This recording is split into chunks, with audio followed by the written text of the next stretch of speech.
Eu quero começar com isso, quero misturar uma série de assuntos. Porque, dado que na quinta-feira da semana passada houve o debate do Arthur contra... Foi quinta ou foi quarta? Quinta. Quinta-feira houve o debate do Arthur contra aquele... O Zupaman. E dado que... Como o Arthur ele foi muito bem, o Bolsonaro precisava arrumar algum assunto para atacar o Arthur e o MBL, eles começaram a fazer defesa daquele Felipe G. Martins, o que eu acho cômico, né? Porque é um cara que tá largado à própria sorte pelo próprio Bolsonaro, a verdade precisa ser dita. E se o Bolsonaro precisar passar... entregar a cabeça dele como tá entregando o Deleno e Braga Neto, ele vai fazer isso. Mas o Felipe G. Martins, ele é um dos sujeitos mais escrotos que passou pelo governo Bolsonaro, ele era um dos caras responsáveis pela política de destruição de reputação e imposição de uma militância extremamente agressiva. Eu vou lembrar desse perfil aí, tá? Esse palhacinho era um bobo, eram dois bobos lá do Rio de Janeiro, que eram da turma do Felipe Martins e foram promovidos pela galera deles, né? Inclusive com a linguagem Vaporwave, pra ficar atacando, e o argumento deles assim, né? Olha só, você tem que aguentar a pira, você tem que aguentar a zoeira. E a zoeira deles passava por ataque a familiares, destruição de reputação, ataque pesado, todo mundo que assim, tinha a mínima crítica ao governo Bolsonaro. Esse cara, inclusive, que tá aí no vídeo, ele tinha uma voz tipo a minha, né? Uma voz de pato, mas pra parecer que ele era bravão, ele mudava a edição do áudio dele pra parecer que ele tinha uma voz mais grave, né? Porque eles são muito másculos, né? Enfim, todos uns bobos do cacete. Obviamente esse canal aí deixou de existir, nem sei se existe, mas são uns flopados do cacete, ninguém liga pra eles, mas era uma turma assim que queria impor de maneira muito agressiva nas redes sociais a linha do bolsonarismo. Felipe G. Martins também era um cara que tocava a boa parte das teorias conspiratórias e foi um dos responsáveis pela perseguição que nós sofremos, isso inclui a minha família. Então quando o Arthur fala de Felipe G. Martins, ele fala que ele não tá ligando, que ele tá cagando se o Felipe G. Martins vai ser injustiçado ou não, que o Arthur Duval tá falando o seguinte, cara, quem defendeu a instrumentalização do Estado não só para um golpe, mas para perseguição política baixa e injusta dos seus adversários políticos, olha, não deve reclamar quando a mesma coisa acontece com ele, né? Não deve. Se você tem, né, quem com ferro fere, com ferro será ferido. Se o Felipe G. Martins, que estava topando e organizando um golpe de Estado, e que participou efetivamente a perseguição de tanta gente, tá reclamando agora que o Xandão tá fazendo isso com ele, eu quero que ele se dane. E eu falo para todo mundo, que se dane. Que se dane, e ninguém aqui tem que ser, eu li, não, veja só, mas você tem que questionar. Eu não tenho que questionar, posso questionar os métodos do Xandão, mas eu posso torcer para que as pessoas que tentaram um golpe de Estado e as pessoas que perseguiram familiares, que eles se danem. Posso, não há contradição alguma, eu quero que se danem. São pessoas que queriam usar o peso do Estado de maneira injusta para destruir a vida e a reputação de outros. Eu sei o que fizeram com a minha família, eu sei o que fizeram com a minha mãe, tá? Então militante nosso, ou mesmo apoiador nosso que vem passar por esses caras, não tá com a gente. Não tá com a gente, porque um dia, especialmente se você tá na política, ou você pretende estar na política, o dia que você sentir que a tua família, ou pessoas que não tem nada a ver com a política, estão sendo atacadas de maneira baixa por conta de posições tuas, e quando tuas posições e as tuas práticas não são criminosas, essas pessoas também são vítimas desse ataque injusto, você vai entender, entendeu? O quão escroto pode ser a política. E você não tem que perdoar, e não tem que ter dó. Então não tenho dó, não tenho perdão. O Arthur também não tem que ter dó, nem tem que perdoar. Nada, zero. Eles que se virem com o Xandão deles lá. Eles que se virem. Não queriam dar, não eram os brabão? Né? Como é que é? Bota um meme aí, né? Estão em choque? Sabe qual é a resposta? Faz meme, né? Como eles dizem, faz meme.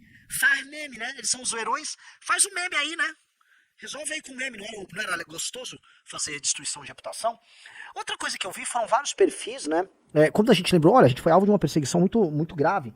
Aí veio alguns perfis como o do...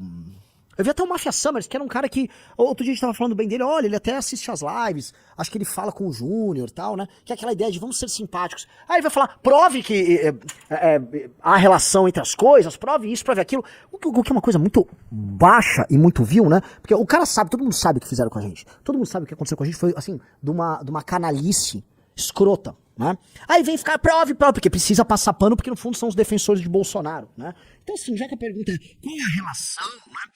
A minha capacidade de provar que houve assim uma ordem de alguém do governo federal Bolsonaro para um promotor, ou para um amigo do promotor, um amigo advogado que anda junto, eu realmente não tenho como provar, assim como ninguém tem como provar, por exemplo, sei lá, que vamos ter que o Lewandowski e o Barroso atendem diretamente os interesses do Lula, porque o Lula está lá e deu uma ordem. Eu não tenho como provar que o Lula chegou, faça isso, vote assim. Não, ninguém tem como provar. Agora, você consegue estabelecer as relações e demonstrar de maneira muito clara que, né, que tudo foi linkado. Eu vou lembrar algumas relações que, assim, a não ser que a pessoa seja completamente cega e não seja capaz de juntar padrões, ela vai ser capaz de ver, né? Primeiro elemento, quem é que é um promotor? Quem é um promotor? O promotor e sua esposa. Isso está presente no documentário que a Globo fez, a Globoplay publicou os tweets. Tipo, quem é o promotor? O promotor e sua esposa publicavam no Twitter, recorrentemente, posts defendendo tudo do Bolsonaro. Então eram pessoas, vamos dizer, que era um promotor publicamente bolsonarista. Ah, é o suficiente? Não, né? Ele poderia fazer uma denúncia séria. Pois bem, a denúncia, como tem essa matéria da antagonista, era baseada numa thread organizada pelo perfil Fake Let's Dex. O dono do perfil Fake Let's Dex é um rapaz loser, tenho já as fotos dele, tudo, lá do Rio Grande do Sul, tá? Um bobalhão lá do Rio Grande do Sul. E a tese deles é de que a gente basicamente tinha um esquema ali de desvio de superchat. Então ele amarra o Alessandro Mônaco, que é um cara que tinha doado, feito pimbas, né? O famoso superchat, e cria toda uma teoria conspiratória amarrando isso. Então aí ele cria a teoria conspiratória. Pra amarrar a teoria conspiratória... Só pra lembrar, Renan, esses prints na tela aqui não são do antagonista, são da denúncia da promotoria. Sim, esses prints são o promotor incluiu... Ministério Público do Estado de São Paulo. Aqui, ele incluiu uma thread de um perfil falso bolsonarista da bolha do Felipe Martins, daquela bolha dos caras. Então, curioso que um promotor que já é muito bolsonarista, cuja esposa também é muito bolsonarista, inclui numa investigação uma thread de notícia falsa feita por um perfil falso bolsonarista. Que interessante, né? A teoria dizia o seguinte, minha família tem muitos débitos fiscais em empresas e não sei o quê, e os débitos não foram contraídos pra família. Meu pai administrou algumas empresas, essas empresas tinham débitos pretéritos, ele administrava a empresa, né? Ele administrava já que vinha com débito, mas tudo bem, ele fazia recuperação de empresa. Eu mesmo administrei uma. Explica melhor débito pretérito.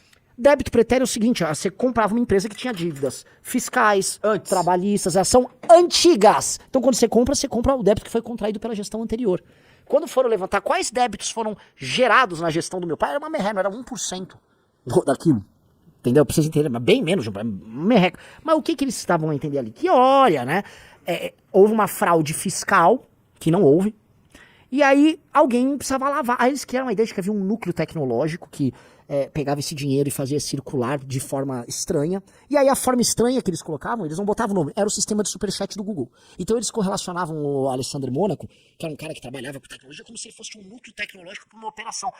Não tinha pé nem cabeça. E dizia ainda que a turma da FIP tinha relação com isso, e que esse cara que mandava superchat na live tinha sido nomeado para fazer um trabalho no governo de São Paulo, com base numa relação espúria da FIP com o MBL e com ele. Onde entra o Luciano Ayan na história? Ele não tem nenhuma... Assim, a conexão dele, ela é jogada como uma suposição no ar, simplesmente para ele ser encaixado na operação, como se fosse um sujeito que entendia de tecnologia. A tese não tinha nada, era absolutamente estapafúrdia, e coincidentemente, vamos colocar outra coincidência, um cara que era visto como um grande inimigo dos bolsonaristas, que era o Luciano Ayan, que eles achavam que ele operava nos bastidores para derrubar os perfis deles e fazer CPI, todas aquelas ideias que eles botam, por dizer, na própria cabecinha para justificar as cagadas que eles cometeram, ele foi inserido ali no meio para uma operação do famoso phishing. O que é phishing? É uma pescaria probatória. Então você junta uma teoria, eles levantaram, sei lá, milhares de páginas com quebras de sigilo bancário e fiscal de todo mundo da minha família, de todas essas pessoas que eram todas inocentes, junta um bololô, joga no juiz e fala, preciso de uma operação. A operação buscava pegar os computadores das pessoas, para você aí sim pegar as provas que você queria, não só para tentar incriminar numa história que não faz sentido. Porque a história não ficaria de pé. Era pra pegar, por exemplo, coisas nos computadores do MBL ou do Luciano Ayan que mostrassem que eles estavam, sei lá, tentando tramar a queda do Bolsonaro. A época, alguém tinha até vídeo falando disso, que a China, tinha chineses envolvidos com a gente. Acho que o Alan dos Santos, chineses, e aí você ia cair com chinês, não sei o quê. Ou seja, eles tinham todas as teorias mais malucas. Pois bem, rolou uma busca e apreensão no MBL, no Ayan, no cara. Eles não acharam nada. Veio uma história de que eles acharam pornografia até infantil com o Ayan. Nunca foi provada. Mas o promotor que estava tentando destruir a reputação, que era um bolsonarista, jogou. Bota lá, destrói a reputação do cara, nunca se provou nada. E aí o caso em si, pelo qual todos foram investigados. Pois bem, todos, absolutamente todos foram absolvidos. Não tinha nenhum sentido, todo mundo. O caso morreu. Só que teve pessoas que foram presas injustamente. Computadores foram apreendidos. Dinheiro nosso em conta foi apreendido. Tudo isso. Todo mundo foi inocentado. Todo mundo. A denúncia contra mim, que eu fazia tráfico de influência, morreu e assim, faltou o promotor tomar até esculacho do juiz. Olha, pra vocês entenderem como foi tosco todo aquele negócio. Outras coisas estranhas que aconteceram. No dia anterior, tá, a Carla Zambelli anuncia, tava no cercadinho com o Bolsonaro, que haveria uma operação da Polícia Civil, no dia 9 de julho. No dia seguinte, quando há a operação, já de manhã, já tá o Alan dos Santos de manhã online. Ao vivo, tratando do assunto, dando risada, falando que no dia anterior imaginava que algo fosse acontecer. Interessante, já estavam online, já nos atacando, na operação 6 da manhã. Paulo Guedes com notinha na imprensa no mesmo dia. Tá. À noite, quando eu vou me reunir com um advogado, vejam só, vou me reunir com um advogado à noite. Alan dos Santos posta, acho que foi no Twitter na época, agora ele postou, apagou, que sabia que em tal hora eu e outras pessoas estávamos nos reunindo com um advogado tal, em tal lugar. Eu, como é que? Não havia como saber, era tipo, à noitona a gente foi pra um lugar, ninguém viu, era um prédio, uma noite o escritório estava fechado, como alguém saberia? Anos mais tarde ficou provado que havia um software que era utilizado de maneira ilegal pela turma, acho que se eu não me engano da BIM paralela, que esse software rastreava as movimentações das pessoas através do celular, através da antena do celular. Então você conseguia ver pela antena do celular quais outros celulares estavam próximos e você conseguia rastrear pela antena onde a pessoa estava. Então o Alan dos Santos tinha acesso a isso. Depois foi comprovado, tá? O Kim foi processado, porque o Kim era um dos que eram, isso já foi comprovado, que foi rastreado por esse mesmo sistema. Então, quando eu junto todas essas coincidências, olha, eu não vou conseguir achar um documento, né? Lá, olha, ó, por favor, promotor, faça isso por mim. Não vou achar, né? Porque aí eu vou incorrer no argumento do Reinaldo Azevedo para defender o Lula. Ah, não tem provas, mas acho que é um tanto quanto óbvio. É um tanto quanto óbvio quando você junta esses elementos, né? Que foi uma operação de teor persecutório. Claramente, sem pé nem cabeça, tanto que ela não deu em absolutamente nada.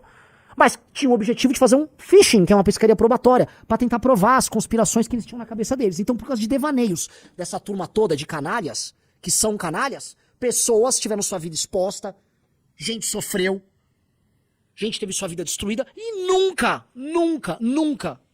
eu vou perdoar essas pessoas. Nunca! Quem fez minha mãe chorar, nunca perdoou. Ai, Renan, isso não é cristão, então eu sou pagão. Então eu sou pagão.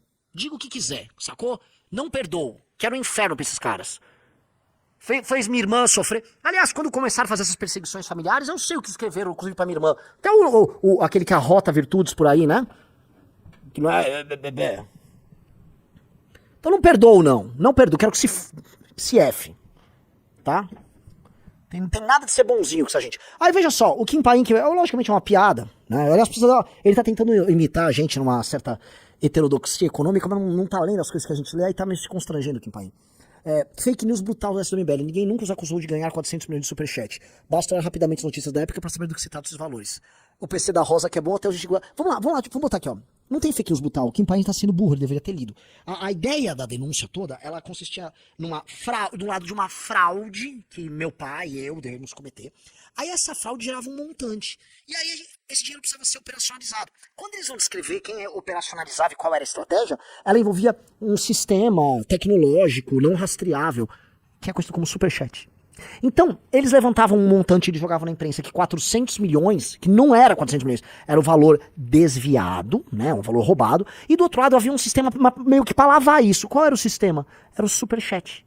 Por isso que na época, quando os jornalistas leram, falaram, calma aí, 400 milhões, e aí superchat? Que é isso? É o esquema, vamos dizer, mais retardado do mundo. Tá aqui, ó. Estado de Minas, promotoria suspeita que a MBL tenha usado plataforma virtual para lavar dinheiro. Aqui, ó. Aí vê lá pra responder o nosso camundongo. Isso aqui é do PDF do Ministério Público de novo. Vamos lá. Pô, a investigação vem sendo realizada, blá, blá, blá, blá, blá, blá, blá, blá, blá, blá. Ó. Veja só, a investigação vai ser realizada por esse grupo de atuação, evidencia forte suspeita de supostas práticas de lavagem de dinheiro cometida por integrantes fundadores e agregados da adoração do Movimento Brasil Livre, conhecida como MBL, por meio de dois modos operandi, isto é, duas formas operacionais diferentes utilizadas por tais pessoas, todas relacionadas ao MBL. Trata-se ambos de técnicas indicativas de viabilizar ou ocultar a dissimulação de valores ilícitos através do dominado movimento. Aí, por meio de uma nova técnica de lavagem de capitais, peculiar, efetuada mediante doações online com valores relevantes e sem laço de origem, via superchat, vaquinhas online, blá blá blá. E 2, por meio de constituição de empresas, olha só, muitas delas de fachada, localizadas em endereços residenciais sem funcionários cadastrados, blá blá blá blá. Há evidência que nesse caso, contas bancários dessas empresas, cujas quebras de sigilo bancário fiscal já foram deferidas por esse juízo, se prestam apenas para movimentar valores de origem ainda não identificada e difícil identificação. Então, eles vão reacionar uma maçaroca. Aí tá aqui, ó. Ali, tem até gráfico, ó. Veja só, ó, doação de vaquinha, e eles chamam de esquema do MBL. E aí a gente constitui empresas falsas. Eles falam assim, ó, é uma empresa de TI do Ayan. Que é a empresa do Ayan? Como a empresa do Ayan vai ser uma empresa nova? Não tinha nenhuma relação conosco, mas foi ali a maneira deles encaixarem o Ayan, tá? Veja só, o Ayan, pra eles fazerem uma pescaria probatória. Aí veja só como tá correlacionado com a empresa. Veja só. Com esse efeito, constatou-se a existência de diversas empresas, todas elas constituídas pelos fundadores, blá blá blá, sendo que várias dessas empresas não possuem funcionários cadastrais, se encontram localizados, blá blá blá blá. Cara, é um CNPJ, cara. Aí eles falam que isso é uma fraude, não sei o que, blá blá blá blá. E muitas empresas hoje em dia, elas têm endereço fiscal, você não precisa de uma sede. É um CNPJ, por exemplo, se você tem uma MEI, você põe um endereço fiscal num escritório virtual. Aí eles vão e eles começam a criar uma correlação de que existe um esquema envolvendo minha família, sacou? E aí esse esquema seria personalizado pelo Alessandro Mônaco e pelo Ayan. Nada, absolutamente nada disso foi provado. Só que os caras que querem ficar defendendo isso, que tivessem lido a bosta dessa peça completamente maluca feita pela promotoria. E aí, bom, vocês têm a história toda aí, que já é conhecida. Isto não tem pena. É tão frágil que o promotor já abandona essa história, porque ela vira meme, ela vira piada. E aí ele vai pra história de que eu, na verdade, fiz tráfico de influência pra colocar o rapaz que mandava o superchat com o Alessandro Mônaco no governo Dória. Sem nenhuma prova, cai, é risível a denúncia, não vai pra frente.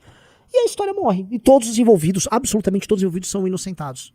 Aí ele vai também, como eles são toscos, né? Aí, o PC da Rosa que é bom, até hoje Chico Linguiça. E eles falam esse negócio de PC da Rosa. Rosa é uma moça que trabalha aqui. No dia que houve a operação, eles levaram um monte de computadores. E aí eu tô fazendo uma live com o Felipe Moura Brasil, contando sobre o ocorrido, né? Tava lá na live. E aí o Heitor, acho que era o Heitor, tava de fundo. E eu tava falando que, levaram isso, levaram aquilo, o Heitor. Não levaram, ou levaram, não lembro exatamente, o PC da Rosa. Por quê? Era um dos PCs que estavam lá, ele não foi levado, ou foi levado, agora eu já não consigo lembrar. E aí eu olho, tipo assim, ele tá falando uma parada no meio da live. Eu tô na live, tô falando lá com o antagonista, que era o Felipe Moura Brasil, e ele lá, eu falo assim, tipo, porra, tô ao vivo, né? E ele falando. Aí eles, meu Deus, o PC da Rosa, é isso. É isso o quê? Os caras quebraram todos os nossos sigilos. Se eu tivesse algo a esconder, né, financeiro, que nem tinha nada daquele PC, um PC acho que bosta lá de edição. O que teria? O que teria? Que eles já não teriam como saber. Eles quebraram absolutamente todos os sigilos, não só do MBL, mas de familiares, pessoas correlatas. Não acharam porcaria nenhuma. E tá aí, entendeu? Aí o máximo que eles têm é isso. Como eles são umas pessoas fracas e toscas, eles são obrigados a ficar se amparando nesse tipo de recurso pra se manter de pé. Agora, falar que uma perseguição dessa natureza, com pescaria probatória, amarrando as pessoas numa acusação sem nenhum sentido, que isso não era do interesse do governo em questão, com membros do governo em questão, membros do parlamento, sabendo da operação, gente deles pronta pra ficar fazendo as denúncias, os ataques ao longo do dia. Não, isso não tem correlação nenhuma. Com gente sabendo as reuniões que a gente tinha, com a gente sendo rastreado nessas reuniões, não. Governo Bolsonaro não sabia. Sendo que a principal teoria conspiratória deles pra justificar que eles eram alvo de uma perseguição do Xandão era encaixar o Luciano Ayan, que novamente o Luciano Ayan é igual o PC da Rosa. São as teorias que eles criam, né, malucas, completamente fora da realidade, pra justificar as próprias cagadas. Tipo, a gente não tá fazendo destruição de reputação, fake news, ou tem uma turma nossa tentando golpe de Estado. Não, isso é uma invenção do Ayan. Não, o MBL não é totalmente limpo e realmente conseguiram ir pra uma investigação e saíram limpo de camarão. Não, na verdade havia, sei lá, um PC que devia ter ali dentro coisas escabrosas, né? É isso, são as saídas que os caras criam pra poder se manter, não com sanidade, né? Pra manter as suas teorias malucas de pé. E é basicamente isso, entendeu? Então, eu precisava responder isso porque é muito triste. E ver isso só mostra assim, não tem convívio com essa raça. Não tem convívio com essa raça de bolsonarista. E eu vou falar, tá? É muito engraçado que assim, fica uns ainda, né, os leais ao Bolsonaro, que ali é tudo os leais, ao que vai restar de defensor daquela escumalha. Agora, os oportunistas vão todos embora. Os oportunistas, né, eles veem isso, mas enquanto isso abrem conversa com a missão. Querem conversar conosco. Os oportunistas todos querem conversar conosco. E a gente vai conversar. Não tô dizendo que a gente vai trazer. Mas a gente vai conversar. Até porque é engraçado conversar. E lembrar assim, né, que enquanto os cães ladram, a onça passa.